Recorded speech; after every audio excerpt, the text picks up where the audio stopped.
మొత్తానికి Jubilee Hills Congress వశమైతే Bihar BJP NDA వశమైంది.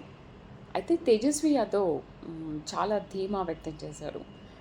మేమే గెలుస్తాము, 18న ప్రమాణ స్వీకారం అని కూడా మాట్లాడారు. నేను ఆ న్యూస్ చదివినప్పుడు, అంటే ఆ క్లిప్పింగ్ చూసినప్పుడు అనుకున్నాను, నిజంగానే తేజస్వి యాదవ్ ఇలా వచ్చేస్తారా అని.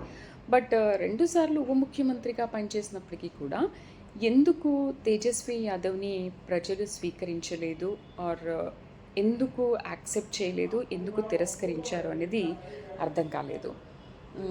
ఇక్కడ నవీన్ యాదవ్ కూడా 3 టైమ్స్ చాలా ట్రై చేశారు. 4th టైం ఎమ్మెల్యేగా గెలుపొందారు.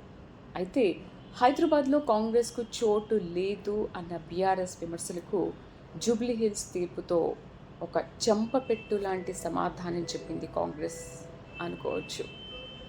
చెప్పలేం, ఎప్పుడు ఏం జరుగుతుందో కూడా తెలీదు. 3వ రౌండ్ వరకు బీఆర్ఎస్ ఆధిక్యంలో కొంచెం కొనసాగినా ఇంకా తర్వాత రౌండ్కి వచ్చేసరికి కాంగ్రెసే అన్ని రౌండ్స్లో విజయం సాధించింది.